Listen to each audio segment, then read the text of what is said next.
এই দেখো মুরগি কোথায় কোথায় ডিম ডিম পেড়ে রাখছে, যেখানে ইচ্ছা ওইখানেই পারতেছে, কোনোভাবে তাদেরকে কন্ট্রোল করা যাচ্ছে না। তো আলহামদুলিল্লাহ আমার 10টা মুরগি একসাথে কুচে বসাইছি, আপনারা জানেন। একসাথে বলতে কিছু মুরগির ডিম আছে এবং 3টা 4টার মধ্যে চীনা হাঁসের ডিম দেওয়া আছে। তো চীনা হাঁসের ডিম তো সাধারণত 34 দিনে ফুটবে, আর 21 দিনের মাথায় আমার মোটামুটি আলহামদুলিল্লাহ মুরগির ডিমগুলো ফোটা শুরু করছে।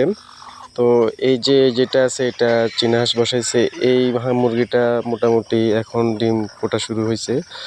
দুইটা একটা দুইটা করে সবগুলাতেই ফোটা শুরু হয়েছে আলহামদুলিল্লাহ। হয়তো বা 1 দিনের মধ্যে সবগুলা ক্লিয়ার হয়ে যাবে, আর কোনোটা বাদ থাকবে না।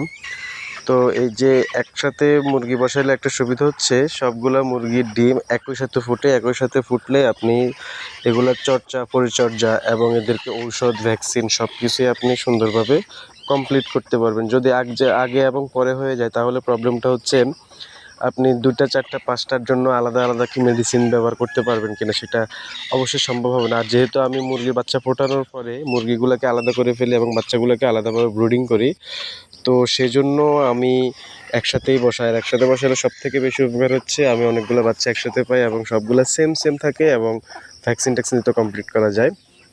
তো এখানেও এই যে এই মুরগিগুলা কিছুদিন পরে ফুটবে, 1 সপ্তাহ ব্যবধান আছে কিছু কিছু মুরগির। তো এখানে যেটা আছে এটাও আমাদের দেশি মুরগির বাচ্চা ডিম দিয়ে ফোটানো।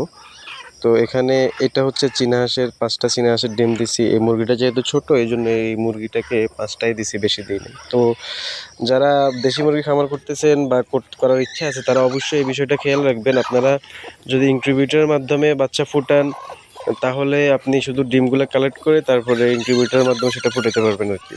আর যদি দেশীয়ভাবে সেটা বাচ্চা ফুটান তাহলে আপনি বাচ্চাগুলোকে অবশ্যই একসাথে বসে ফুটাই নেবেন, এতে তো অনেক সুবিধা পাবেন। আর একটা বিষয় হচ্ছে ইনকিউবেটর থেকে যখন আপনি প্রাকৃতিকভাবে ওই মুরগি দিয়ে কুচে বসায় ডিম ফুটাবেন, সেই ডিমের বাচ্চা খুবই সুন্দর এবং খুবই স্বাস্থ্যবান হবে, আর এগুলা দুর্বল থাকবে না। মোটামুটি বাচ্চা নষ্ট হওয়ার সম্ভাবনা খুবই কম থাকবে। এখানে যে মুরগির বাচ্চাগুলো দেখতেছেন 15টা গলা ছিলা মুরগি এক্সট্রা করে রাখা আছে আশরাফ ভাইয়ের জন্য লক্ষ্মীপুর। এটা আগামীকালকে ইনশাল্লাহ ওনার বাসায় পৌঁছে যাবে। তো ভাই আসলে বিদেশ থেকে একটা খামার করার পরিকল্পনা করতেছে, আমি ভাইকে সহযোগিতা করতেছি। তো যারা বাইরে আছেন বা খামার করার ইচ্ছা প্রকাশ করতেছেন বা বাড়িতে আছেন অর্ধেক একটা করে মুরগিকে দেশি মুরগি খামার করবেন, অবশ্যই যোগাযোগ করবেন, ইনশাল্লাহ ভালো একটা পরামর্শ পাবেন।